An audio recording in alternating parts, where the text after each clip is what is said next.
Assalamualaikum warahmatullahi wabarakatuh. Halo teman-teman. Di video kali ini kita akan mengerjakan latihan soal TWK CPNS 2023 dan video ini video yang ke-131. Soal pertama. Dalam setiap proses pembangunan nasional, arah implementasi kebijakan pembangunan nasional yaitu mewujudkan masyarakat adil dan makmur, baik secara material maupun spiritual, harus berdasarkan kepada Pancasila.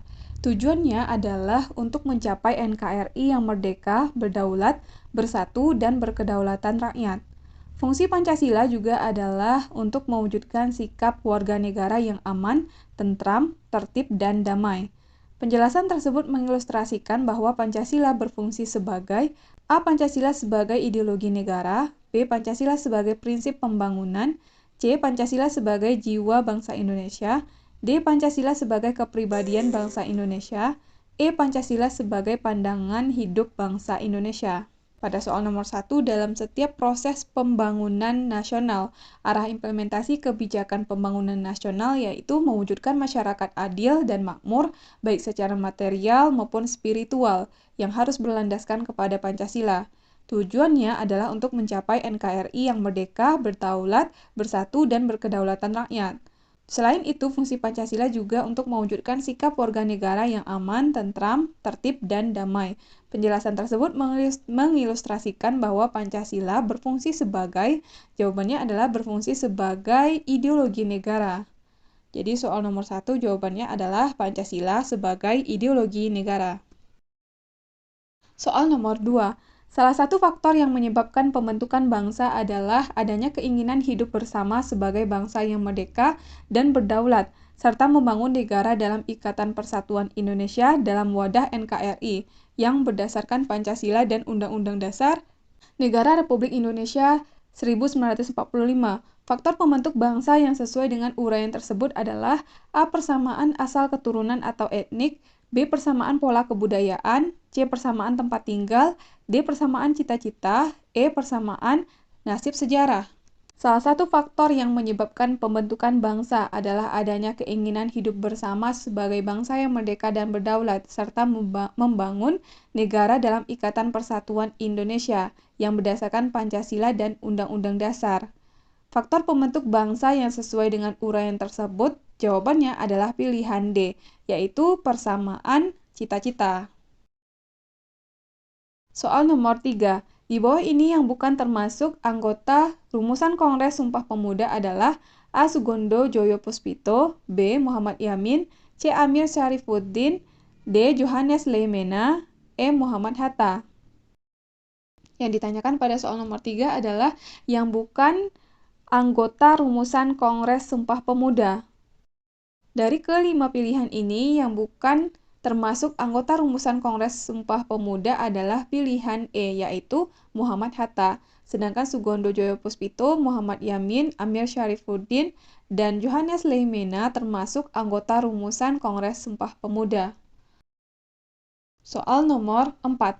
Terorisme merupakan salah satu bentuk penyimpangan hak kemanusiaan yang sangat kejam. Di Indonesia telah terjadi beberapa kali bentuk terorisme yang telah menghilangkan nyawa dari banyak orang. Aktivitas terorisme sangat tidak sesuai dengan dasar negara Indonesia Pancasila. Aksi terorisme yang telah menghilangkan nyawa banyak orang karena pengeboman wilayah tertentu merupakan pelanggaran terhadap Pancasila, khususnya sila ke A. Ketuhanan Yang Maha Esa, B. Kemanusiaan yang adil dan beradab, C. Persatuan Indonesia, D. Kerakyatan yang dipimpin oleh hikmat kebijaksanaan dalam permusyawaratan perwakilan, E. Keadilan sosial bagi seluruh rakyat Indonesia. Yang ditanyakan pada soal nomor 4, aksi terorisme yang telah menghilangkan nyawa banyak orang karena pengeboman wilayah tertentu merupakan pelanggaran terhadap Pancasila, khususnya sila keberapa? Berikut pembahasannya. Hal ini merupakan pelanggaran dari sila kedua, yaitu kemanusiaan yang adil dan beradab. Sila kedua kemanusiaan yang adil dan beradab mengandung prinsip menghargai martabat dan hak azazi setiap individu, serta berupaya menciptakan lingkungan sosial yang adil dan beradab. Terorisme yang mengakibatkan kematian dan penderitaan bagi banyak orang bertentangan dengan nilai-nilai kemanusiaan yang dijunjung tinggi dalam Pancasila. Perilaku kejam dan merugikan seperti itu tidak hanya mengabaikan martabat manusia, tetapi juga merusak tatanan sosial yang adil dan beradab yang ingin dicapai oleh Pancasila. Jadi, tindakan terorisme ini yang menghilangkan nyawa banyak orang karena adanya pengeboman wilayah tertentu merupakan pelanggaran terhadap sila kedua, yaitu kemanusiaan yang adil dan beradab. Soal nomor 5. Berikut ini adalah tujuan Indonesia mengikuti AFTA atau ASEAN Free Trade Area adalah A. Mengadakan perjanjian ekstradisi terhadap seluruh anggota ASEAN, B. Untuk menguatkan kekuatan pertahanan di wilayah negara ASEAN, C. Meningkatkan daya saing ASEAN sebagai basis produksi dalam pasar dunia, D. Menghapuskan semua biaya administrasi ekspor dan impor dari negara ASEAN, E. Membentuk badan keuangan untuk wilayah ASEAN. Yang ditanyakan pada soal nomor 5 adalah apa tujuan Indonesia mengikuti AFTA atau ASEAN Free Trade Area? Jawabannya adalah pilihan C, yaitu meningkatkan daya saing ASEAN sebagai basis produksi dalam pasar dunia. Soal nomor 6. Lambang negara Republik Indonesia adalah Garuda Pancasila yang memiliki 5 perisai di bagian tubuhnya. Padi dan kapas pada burung Garuda melambangkan A. Ketuhanan Yang Maha Esa, B. Kemanusiaan yang adil dan beradab, C. Persatuan Indonesia, D. Kerakyatan yang dipimpin oleh hikmat kebijaksanaan dalam permusyawaratan perwakilan, E. Keadilan sosial bagi seluruh rakyat Indonesia. Yang ditanyakan adalah padi dan kapas pada burung Garuda melambangkan, jawabannya kalau padi dan kapas melambangkan sila kelima, yaitu keadilan sosial bagi seluruh rakyat Indonesia. Jawaban soal nomor 6 adalah pilihan E. Soal nomor 7. Yusuf merupakan salah satu warga masyarakat pada sebuah desa yang ada di Jawa Barat. Pada masyarakat tersebut terdapat suatu program yang bernama Jumsih atau Jumat Bersih. Setiap warga termasuk Yusuf selalu berpartisipasi dalam kebersihan lingkungan masyarakat mulai dari membersihkan area sekitar rumah hingga fasilitas-fasilitas umum yang terdapat pada lingkungan desanya. Semua masyarakat sangat kompak melakukan gotong royong untuk dapat menciptakan kebersihan lingkungannya sehingga lingkungan tersebut menjadi bersih dan nyaman. Sikap Yusuf dan beberapa orang pada masyarakat tersebut sesuai dengan nilai-nilai yang terkandung pada Pancasila, terutama nilai A. Ketuhanan, B. Kemanusiaan, C. Persatuan, D. Kerakyatan, E. Keadilan.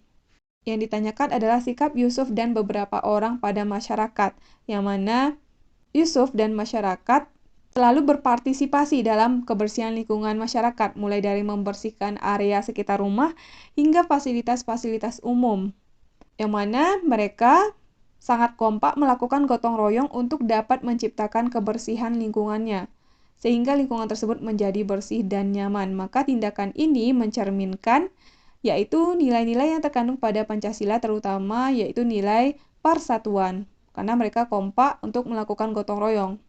Soal nomor 7 jawabannya adalah pilihan C. Soal nomor 8. Tono merupakan seseorang yang sangat sukses dalam bidang wirausaha.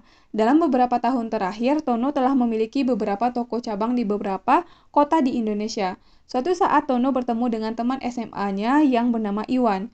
Iwan baru saja mendapatkan pemutusan hubungan kerja dari perusahaannya karena dampak pandemi COVID-19.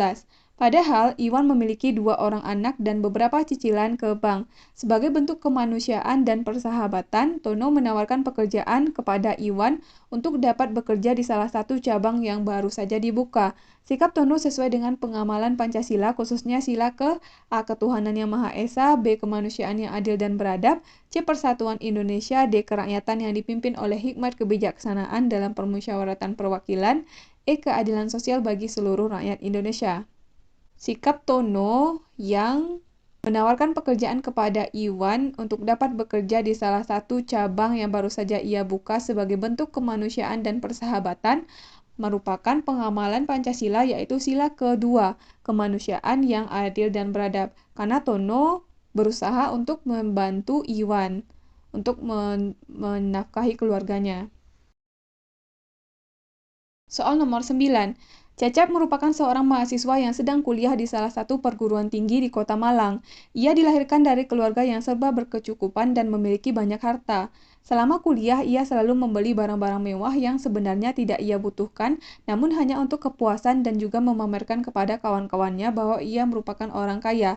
Bentuk memamerkan dan menghamburkan harta kekayaan dan juga bersikap boros sangat tidak sesuai dengan Pancasila, khususnya sila ke A. Ketuhanan yang Maha Esa, B. Kemanusiaan yang adil dan beradab, C. Persatuan Indonesia, D. Kerakyatan yang dipimpin oleh hikmat kebijaksanaan dalam permusyawaratan perwakilan, E. Keadilan sosial bagi seluruh rakyat Indonesia. Yang ditanyakan pada soal nomor 9 adalah bentuk memamerkan dan menghamburkan harta kekayaan dan juga bersikap boros sangat tidak sesuai dengan Pancasila, khususnya adalah sila ke-5, yaitu pilihan E, keadilan sosial bagi seluruh rakyat Indonesia. Soal nomor 10. Negara kesatuan dalam bentuk negara yang wewenang legislatif tertinggi dipusatkan dalam satu badan legislatif nasional. Pernyataan tersebut merupakan pendapat dari A. Abu Daud Busroh, B. R. Kranenburg, C. Immanuel Kant, D. C. F. Strong, E. Machiavelli. Negara kesatuan adalah bentuk negara yang wewenang legislatif tertinggi dipusatkan dalam satu badan legislatif nasional. Ini merupakan pengertian dari pilihan D, yaitu C.F. Strong. Oke, sekian video kali ini. Kita udah selesai bahas 10 soal. Mudah-mudahan video ini bermanfaat untuk teman-teman semuanya. Terima kasih udah nonton sampai selesai dan sampai ketemu lagi di video selanjutnya.